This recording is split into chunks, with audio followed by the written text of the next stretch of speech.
ओम गौरी शंकराय नमो नमः। एक बार पार्वती जी ने भगवान शिव शंकर से पूछा कि ऐसा कौन सा श्रेष्ठ तथा सरल वट पूजन है जिससे मृत्युलोक के प्राणी आपका सायुज्य सहज ही प्राप्त कर लेते हैं।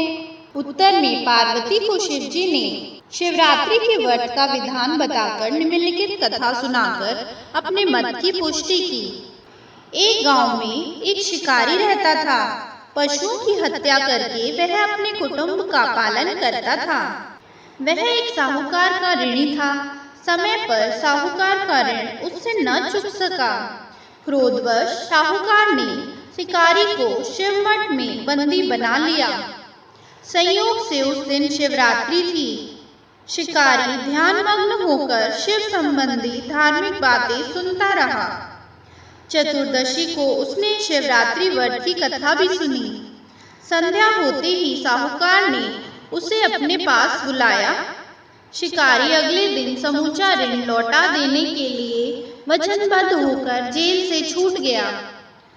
अपनी दिनचर्या की भांति वह जंगल में शिकार के लिए निकला। दिन भर कारागार में रहने के कारण वह भूख प्यास से व्याकुल था। वह जंगल में एक तालाब के किनारे बेल वृक्ष पर शिकार मारने के लिए पड़ाव बनाने लगा। बेल वृक्ष के नीचे शिवलिंग था। पड़ाव बनाते समय उसने जो टहनियां तोड़ी वे संयोग से शिवलिंग पर गिरी। इस प्रकार दिन भर भूख प्यास से शिकारी का व्रत भी हो गया और शिवलिंग पर बेलपत्र भी चढ़ गए। एक पहर रात्रि बीत जाने पर एक गर्भिणी मृगी तालाब पर पानी पीने निकली। अवसर पर न चूकने वाले शिकारी ने तीर धनुष पर चढ़ाकर जो ही प्रत्यंचा खींची। मृगी बोली, मैं गर्भिणी हूँ, शीघ्र ही प्रसव करूंगी। तुम एक साथ दो जीवों की हत्या करोगे जो ठीक नहीं। मैं बच्चे को जन्म देकर शीघ्र ही तुम्हारे समक्ष प्रस्तुत होंगी, तब तुम मार डालना। शिकारी ने प्रत्यंचा ढीली कर दी और मृगी जंगल की झाड़ियों में लुप्त हो गई। कुछ ही देर बाद एक और हिरणी उधर से निकली। शिकारी की प्रसन्नता का ठिकाना न रहा। समीप आने पर शिकारी ने फिर धनुष पर बाण चढ़ाया। मृगी ने विनम्रता पूर्वक निवेदन किया, व्याध, मैं थोड़ी देर पहले ऋतु से निर्वृत हुई हूँ, कामातुर हिरणी हूँ, अपने प्रिय की खोज में भटक रही हूँ। मैं अपने पति से मिलकर शीघ्र ही तुम्हारे समक्ष प्रस्तुत होंगी। और व्याध ने उसे भी जाने दिया। 2 बार शिकार को खोकर व्याध का माथा ठनका। वह चिंता में पड़ गया। रात्रि का आखिरी पहर बीत रहा था। इतने में मृगी अपने बच्चों के साथ उधर से निकली। शिकारी के लिए तो यह स्वर्ण अवसर था। उसने धनुष पर तीर चढ़ाते देर न लगाई।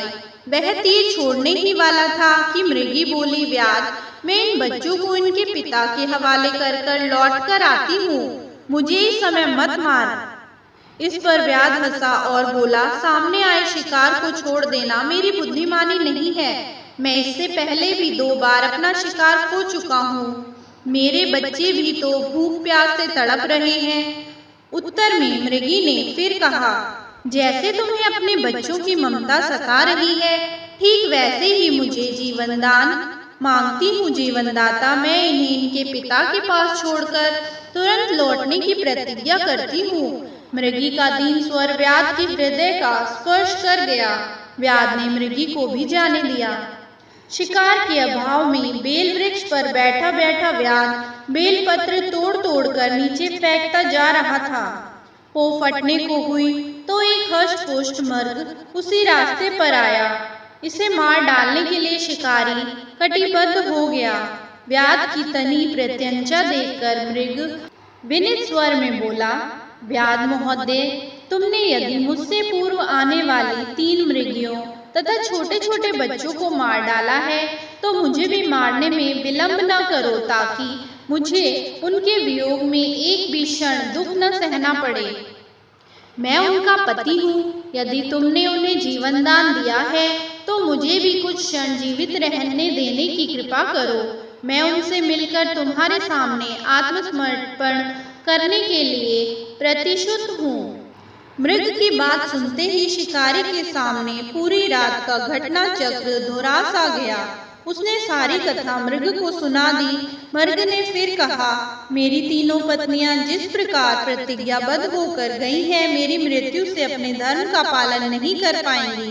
फलतः जिस प्रकार तुमने उन्हें विश्वास पात्र मानकर छोड़ा है, वैसे ही मुझे भी जाने दो।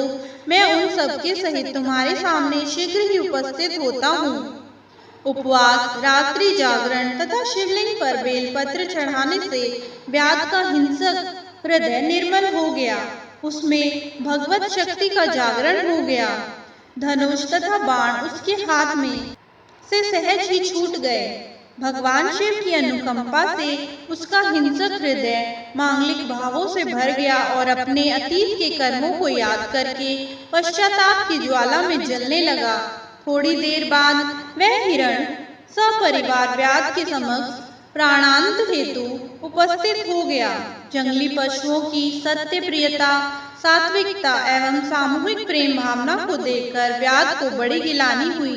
उसके नेत्रों से आंसुओं की झड़ी लग गई।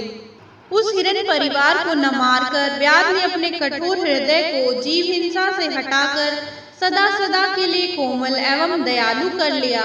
देव समाज देवलोक से इस घटना को देख रहा था। घटना की परिणति होते ही सुरों और सुरांगनाओं ने पुष्प की वर्षा की। व्याध तथा परिवार मोक्ष को प्राप्त हुए। ओम नमः शिवाय।